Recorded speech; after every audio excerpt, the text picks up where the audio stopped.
Hello and welcome back to the channel. My name is Jeff, and today we're going to continue our journey down the NaNoWriMo writing road. And for those of you who don't know what NaNoWriMo is the National Novel Writers Month. And during the course of the NaNoWriMo, you are to write 50,000 words over the course of 30 days, which is approximately 1,666 words a day. And so we're going to use the Gift of Virtue Clarity deck to provide us with themes that we can use in order to produce writing on a day-to-day basis. So today's writing activity is going to be built off of 3 random cards that I picked from the deck right here that will help us build a story. And so I'm going to build those right now. I'm going to pick those 3 cards, and those will be our themes for the day. The first theme is commitment. The second theme is practicality. And the third theme is prudence. Okay. So these words here are very interesting. And so when you're writing, you're going to have to think about how you're going to connect prudence, practicality, and commitment into a short story, an autobiographical sketch, maybe the beginnings of a novel or a stage play or things to that effect. So prudence. Prudence is about discipline, right? And so you can think about things like character traits. Who do you know is a very prudent person? Practicality. Who do you know has practicality? And who do you know who's really big on commitment?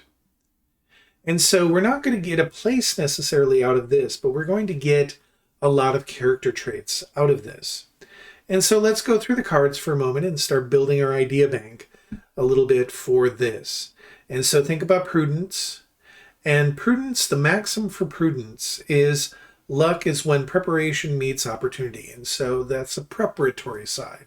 Are you prudent with your decision making in order to get you to the opportunities that are going to get you where you want to go? Prudence also is, and they define it as discipline in the management of affairs and allocation of and attention to resources. So let me repeat that.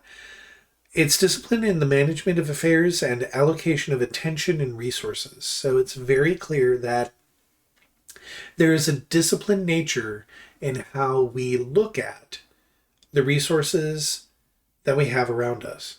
And we're very prudent in our use of them. And so think about that word. I mean, you might use a different word for it. And again, these cards come in. Do you know somebody who's really good at this? And do you know somebody who's not really good at this? And again, prudence is a word that we normally don't use anymore. So if you want to find a different word that sort of describes prudence, you can go right ahead and do so. But think about the character in terms of this as well as this. So some people just have zero discipline in their life, and they spend all their money, and they drink all the booze, and they're very not prudent with their time, their resources, or anything else. And sort of on the other side of that, you have a character who's practical, right? So if you have somebody who's not prudent, you have to have a practical person, right? And so when you're writing, you need to think in terms of opposites. Who is that person that's going to act as the foil that has practicality? That is the practical one. And so practicality, the maxim that they have underneath it is better to have it and not need it. And the definition that they have is adapted for usefulness and a focus on reality rather than on theory or appearance. And so again, practical people and practicality, I mean, I'm an English major and I'm sitting here creating ideas off the top of my head. I'm not always practical in my ideas. Sometimes I go a little bit off the board. Even starting this channel and starting the other channels that I've started didn't seem like a very practical idea at the time. And it's just sort of something that I do. My friends were like, what are you doing? So you want to think about practicality in terms of a theme. Because when you have somebody who's not prudent, you need somebody who's practical to bring them in line.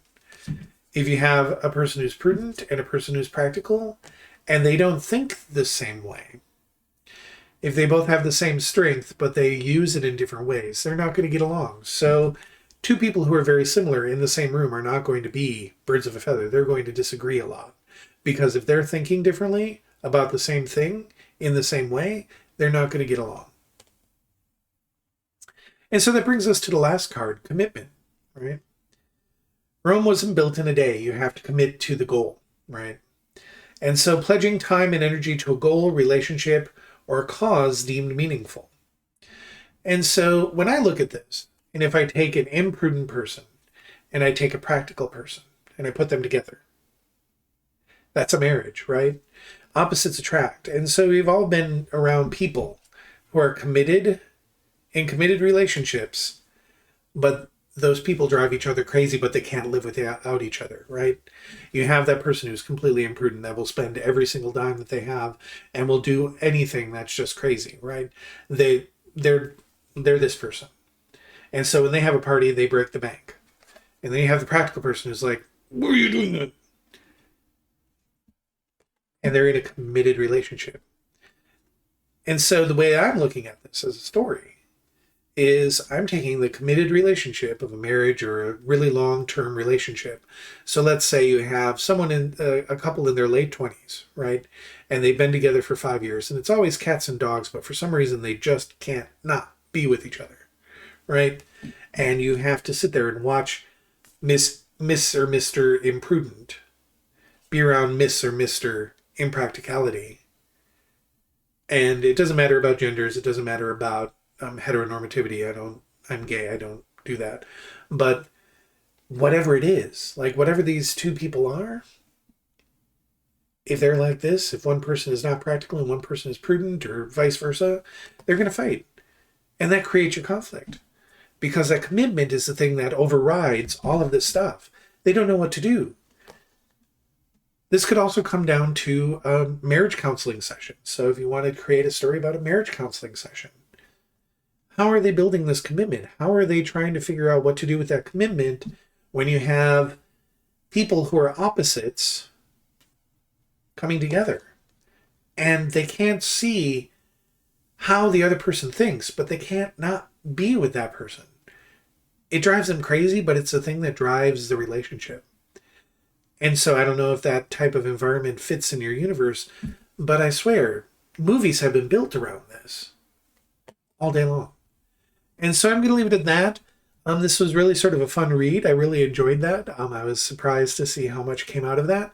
But I hope that this spurs some ideas for you to do some writing for today. And I hope that the 1,750 or 1,660 words that you need to write for the rest of the day can stream out quite quickly. And I hope that this helps you get to that particular end.